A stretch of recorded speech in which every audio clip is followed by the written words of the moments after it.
thank God I've been, surrounded by honesty, and thank God I've chosen to still be around people that I trust. There's always been speculation that Beyonce is not a fan of Kim Kardashian. From shady glances to party snubs, Beyonce has reportedly given Kim a ton of signs that she doesn't have the time of the day for her. But is this once again just a case of the media pitting two women against each other? Or does she actually hate her?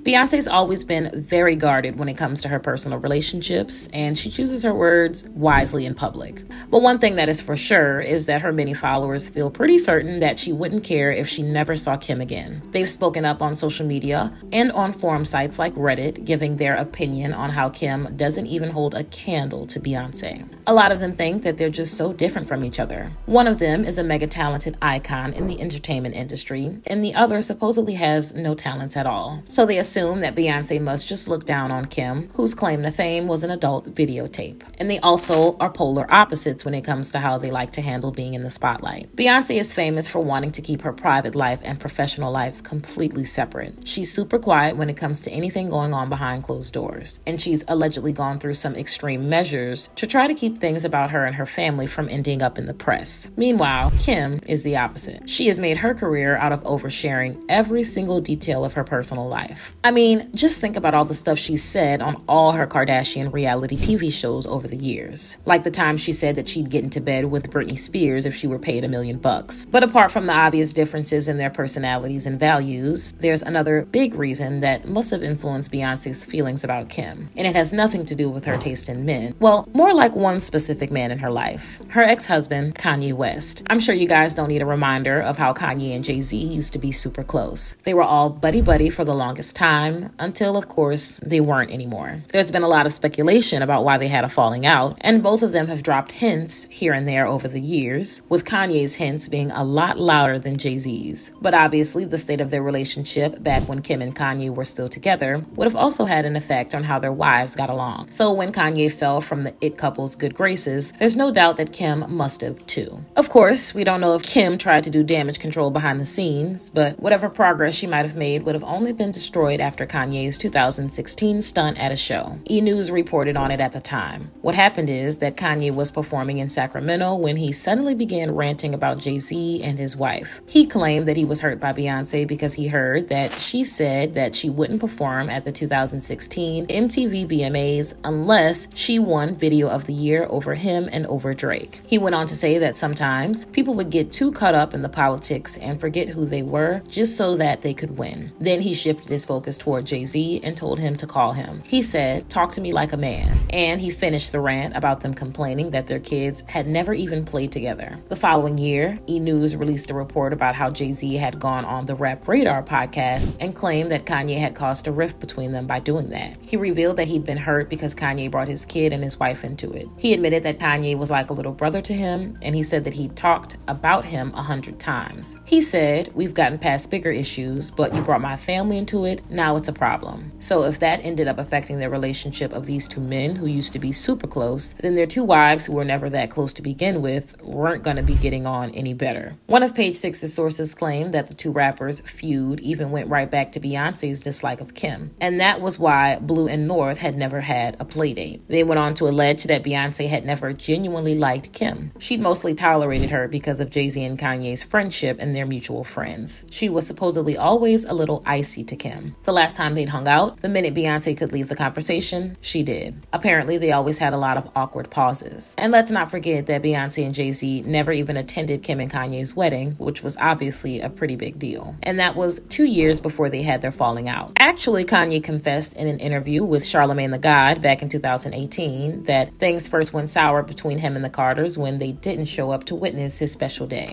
There's been a bunch of theories about why they never made it to Italy to watch Kim walk down the aisle, but there's a pretty big one that stands out, and it puts the blame on Kim herself. Think back to 2014. The wedding happened on May 24th, which was the same month that Solange leapt onto Jay-Z in the elevator at the Met Gala after party. E! News reported on the rumor that Solange acted that way because of designer Rachel Roy, who'd reportedly been openly flirting with Jay-Z that day, according to the outlet's sources. So what does this have to do with Kim? It turns out that she and Rachel are good friends, and Rachel was invited to the wedding, which people have speculated could be another reason why Beyonce and Jay-Z didn't want to go to it. And that's not the only milestone event of Kim's that Beyonce skipped out on. She also said no to Kim's baby shower invite back in 2013, according to The Standard. And she didn't go to any of her other ones either. According to sources like the Ricky Smiley Morning Show, Kim also didn't get to go to Beyonce's baby showers. But there is a big difference in how each woman let the other one know that they wouldn't be going. And it once again goes to show why Beyonce might not really care for Kim. When she couldn't make it to North's baby shower, Beyonce reportedly sent Kim a gift in lieu of her absence, which was an $11,800 Swarovski crystal-studded high chair. And how did Kim repay that incredible gesture? A report by Stylecaster claimed that when Beyonce's twins were born, Kim sent one of her KKW contouring kits in a gold box worth $150,000. She also supposedly sent around $10,000 worth of clothes for Blue and the twins from her and Kanye's children's fashion line. I mean, it's kind of weird that she sent her own brand products to someone who can afford anything in the world, and Beyonce's gift was clearly a lot more well thought out and unique. But you'll never guess what Beyonce ended up doing with the gifts. Apparently, she gave them all to the nurses working in the hospital that she'd given birth in so that their own kids could have them. Now that's true generosity. But there's another reason why Beyonce might have a problem with Kim. Obviously, we all know how Beyonce feels about infidelity. She's previously talked about how hurt she was that her father wasn't faithful to her mom. And then there's her album Lemonade, which took aim at Jay-Z and his affair. So I have a feeling that she took Amber Rose's side when she claimed that Kim was a homewrecker, according to Radar Online. Amber, who was with Kanye before he hooked up with Kim, claimed that the Kardashian and her ex were both cheating when they first got together, which, in Beyonce's eyes, must have been yet another reason why Kim would probably never be in her good books. But what do you guys think about all this? Can you think of any other reasons why Beyonce wouldn't want anything to do with Kim? Is there a chance that they could ever actually be good friends? Let me know in the comments below.